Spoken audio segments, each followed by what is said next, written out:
Everyone listen, Islam Makhachev versus Charles Oliveira 2 in the rematch is not some foregone conclusion. You shouldn't be surprised if Charles Oliveira wins, or at the very least, expect it to be close. Now look, we all know that Islam dropped and then submitted Charles in the second round, which was a very good performance by Islam, finding his opportunity and capitalizing on Charles's mistake. But the narrative I'm hearing about this fight is that Islam dominated the fight, which is just very far from the truth. Not only am I hearing that Islam dominated on the feet, but also dominated on the ground. And I'm genuinely curious what fight they were watching. Like, I get it for the casual mindset. You see an early finish and you think of a dominant performance. Now, if you think early finishes are dominant performances, you're either a foolish young fellow or a little casual, which is okay because you don't have that much experience watching the sport and understanding what the fuck is happening. So allow me to explain. If someone gets knocked out that fucking quickly, there has to be a big mistake or a blunder on someone's part, which can easily be fixed. And also, you can tell where the momentum is going even in the first 10 seconds of the fight. My famous example is Alex Pereira versus Israel Adesanya 2, the rematch. Alex was doing good, winning most of the minutes of the fight, even hurting Adesanya, but then making a huge mistake or a blunder and ultimately got KO'd. But nonetheless, Adesanya was not winning that fight. Despite him having an early finish, he did not have a dominant performance. He was either losing every minute of the fight or fighting tooth and nail for each minute. Now back to Charles Oliveira versus Islam Makhachev 1. So with all the casuals saying that it was a dominant performance by Islam, if you watched the fight, please watch it back to refresh your memory if you haven't. The fight was competitive up until Islam killed Charles. So when you look at the total fight time, 8 minutes 16 seconds, you minus the finishing sequence, which was like 20 to 16 seconds, you have 8 minutes of competitive fighting right there. And if you really can't see how it's competitive, I'll show you right now. So number one, the grappling. The grappling was hotly contested. Other than a little cheeky throw, what the fuck did Islam do other than hold Oliveira on the ground? Yes, Islam did have some good control. He was doing a good job avoiding the submissions, playing defense, which means he wasn't playing offense that much. Charles on bottom was attacking submissions, landing strikes from bottom, and getting up himself by threatening a submission. In the clinch, besides that one throw, Charles was doing a good job defending the takedowns in round 2. He defended a couple of Islam's attempts pretty easily and was able to disengage and get a strike off, which is a win in the clinch exchange for Charles do Bronx. And that's something a lot of people seem to forget. Yeah, Islam got the control time, but Charles got the biggest strikes in all of the grappling exchanges. On the ground, he landed a very nice up kick on Islam. Islam barely landed anything. In the clinch, besides poking Oliveira with knees just to bait him, Charles' knees looked like it had much more intent and was landing better with the elbow to cap it off in that last clinch exchange. And just talking about how they were operating on the ground, Islam could not pass his guard when he was fully conscious. I know some people are going to bring him, oh my god, didn't he just pass his guard and submitted him with the arm triangle? Motherfucker. I want to see Islam on the ground half conscious. That's what I want to see. I want to see if he's going to be doing the same things while he's half conscious. So talking about being fresh and not being rocked out of your mind, Charles was doing a good job preventing Islam from even passing guard. He was doing a good job attacking submissions and landing strikes off the bottom. And even when Islam was advancing on him trying to pass the guard, Charles used that opportunity to go for a leg lock, which is something Dagestanis are not comfortable with, and made Islam abort the position. Abort top control. And you know those Daggies love top control. And Islam just gave it right up, which is good on Islam. You know, he has really good respect for the jiu-jitsu and submission danger from Charles. Because what is he going to do? If he doesn't know how to defend a leg lock, why would he even chance it and stay on top? So he'd rather just abort the position and give himself a better chance to fight. So overall, the grappling was competitive, and you should expect nothing else in the rematch. Charles still has those same skills, and Islam still has those same skills. Now for the striking. Now this is a little bit different. The grappling was 50-50, but the striking here was obviously Islam was winning the striking, but it wasn't like a Ferguson Gaethje-esque performance. There were some moments where Charles would land some good shots and moments where Islam would look bad on the feet sometimes. But overall, my takeaway from the striking performance of both guys, Islam looked really good, but for Charles, I don't think he looked good. One, obviously you got to give some credit to Islam that he did a good job on the feet. He shocked Charles in like the first 10 seconds of the fight. I was genuinely looking good, and he is a good striker, especially with that Volk fight. Man, he looks good on the feet. But when you look at Charles, okay, I know I already gave Islam his credit, but compare that to a similar opponent of Islam, another southpaw, Dustin motherfucker fucking Poirier. Dustin Poirier is one of the best strikers we've ever seen in UFC history. And for lightweight alone, I still think he is the best lightweight striker of all time. Yes, he got caught by Gaethje. Gaethje is one of those guys too. But looking at Oliveira versus Poirier, Oliveira's distance management just looks much better in that fight. He was closing the distance properly and was getting the right range to land his strikes effectively. I like the hand trapping, Charles getting behind his lead shoulder or arm, and I just like his overall striking performance, making sure he was ripping the body. And that is something I felt like Charles was missing the most against Islam, paired with the distance management. So what is my overall conclusion for the striking performance? I don't think you can expect any much more from Islam, but there's things on the feet that Charles could do better in the rematch. It didn't feel like Islam was like shutting down everything, like he was using the right tactics, the right technique to shut down literally everything of his game. It just kind of felt like Charles kind of got shocked and didn't show the respect that Islam deserved on the feet. And that's something Volk even admitted himself. When they made advancements on Islam, they didn't really expect him to throw much back, because in his previous fights he looked like a very reserved and defensive striker. But man, that big dude can pop. So with all that being said, it was a competitive fight up until Charles made a huge mistake by throwing a flying knee out of range, but that's something that can be easily corrected. Now, what does Charles have to do to win it? Well, number one, I'm not going to touch on the grappling. He's already fine in the grappling. Everything he does naturally and what he does best counters Islam's grappling game. But on the feet, only striking. Number one, Charles needs to show some respect on Islam's striking. Treat it like an Avengers level threat like Poirier's striking. Number two, the body work has to be done. And I'm going to really armchair here, but like I wasn't before, I truly believe that Charles just needs to kick. I honestly think he can go Beneil Dariush mode or Arman Tsarukyan mode. I think Charles has better kicks than them and he can do more damage to the body. But the reason why I bring up those two, Dariush and Arman Tsarukyan, is that both of those guys, they don't care if you catch their kicks. They're both amazing grapplers. So if you catch Arman's leg and you try to take him down, he can scramble. He's a really incredible wrestler. He can get to his base and get back up. He can scramble. Same for Dariush. He can do all the same things, but he has more jiu-jitsu. He's more of like an unorthodox type of guy. Like he likes to roll for legs and is able to scramble. And all of these things are something that the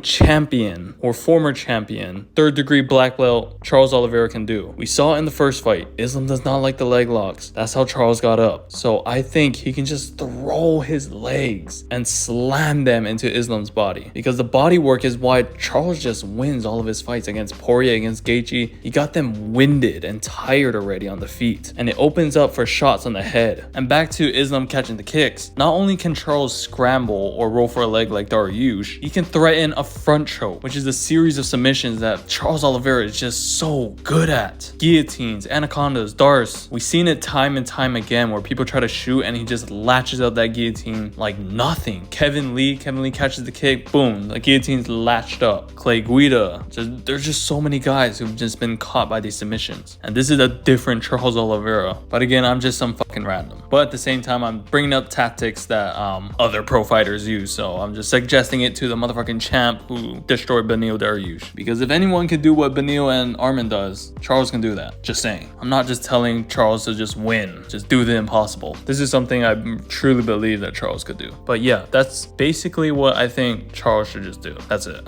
Not much else. Just respect Islam striking, fight it like it's Poirier, let the kicks loose, and just don't make those same mistakes like flying kneeing out of range or falling for that little trick in the clinch that Islam likes to do. Honestly, this fight is going to be 50-50. And you know what this fight really reminds me of? Adesanya versus Whitaker. Remember back to the first fight. The fight was competitive. The minutes were competitive. Whitaker was actually doing pretty good, landing with his lunging jabs and straights. But then he kept doing it. It got way too predictable. And Adesanya was able to capitalize on moments off of Whitaker's mistakes. So all Adesanya needed was one big moment or two big moments and the fight was over. But in reality, the fight was fairly competitive up until like those two big moments. But think back. A lot of people left that fight with the impression that Israel Adesanya just dominated Whitaker and no way the rematch will be close. But lo and behold, a 48-47 razor close decision for Adesanya, where there are really good arguments that Rob could have won. And even in my breakdown, I told y'all, my 200 subscribers, technical chess match between these two guys. 48-47 decision for Israel Adesanya. That Adesanya versus Whitaker 2 will be a 50-50 fight or a very close fight, despite a quote-unquote dominant win for Adesanya. So, looking at this fight, I am very confident that this fight will be competitive. Even if either Islam or Charles gets the finish, it will be competitive leading up to that finish. I don't know how long, to be honest, because maybe Charles could like dust him in like one round. Maybe it was competitive for like 14 seconds. But the fact of the matter is, this fight is competitive and it's not a foregone conclusion.